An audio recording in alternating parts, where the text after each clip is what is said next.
दिनै बड'लेण्ड इउनिभार्सिटिनि सेराव थानाय क'क्राझार जिल्लानि बड'लेण्ड सेमेन्ट्रियाव मोनसे प्रग्राम जादों। बे प्रग्रामानो जाबाय B.T.C एकर्ड डे।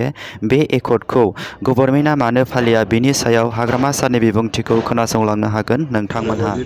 চুক্তি হৈছে BLT আসাম চৰকাৰ আৰু ভাৰত চৰকাৰৰ মাজত, আৰু এই চুক্তিটো এনেকুৱা মজবুত মানে 6 শিডিউলৰ আণ্ডাৰত, ইণ্ডিয়ান কনষ্টিটিউশ্যনৰ 6 শিডিউলৰ আণ্ডাৰত এইটো এই চুক্তিখন হৈছে। আৰু এই চুক্তি হোৱাৰ পিছত B.T.C অঞ্চলত বহুত উন্নয়নৰ কাম কৰিব পাৰিছোঁ।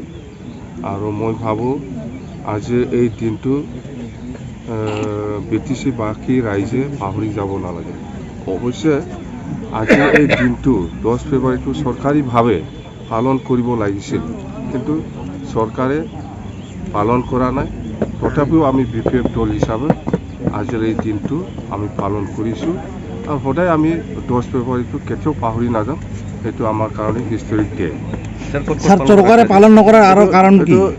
এইটো সব ডিষ্ট্ৰিক্টত, যেনিবা পৰ্বতজৰা, গোসাইগাঁও ডিষ্ট্ৰিক্ট হেডকোৱাৰ্টাৰ আৰু সাব ডিভিজন হেডকোৱাৰ্টাৰত এই আজিৰ দিনটো BPF দলৰ পৰা পালন কৰা হৈছে। চৰকাৰে পালন নকৰাৰ কাৰণটো কি বুলি ভাবে? বুজি নাপাওঁ মই।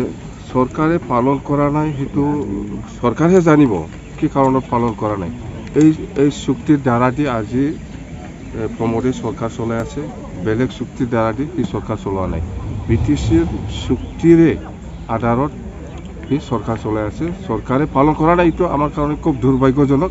আৰু আমি BPF হিচাপে বা আমি XBLT হিচাপে আমি কেতিয়াও পাহৰি নাযাম। আৰু এই চুক্তিত মই কৈছোঁ, এই চুক্তিত সকলো জাতি জনগোষ্ঠীৰ NOC আছে।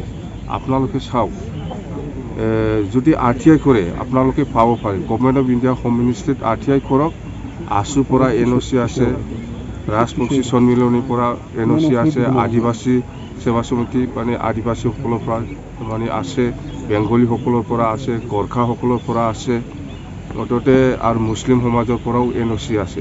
মুঠতে এই চুক্তিটো এনেকুৱা মজবুত আৰু সাংবিধানিক পাৰ্লিয়ামেণ্টত, লোকসভা আৰু ৰাজ্যসভাত পাছ হোৱা এটা সাংবিধানিক এটা চুক্তি। এই চুক্তিটো একো কৰিব নোৱাৰে।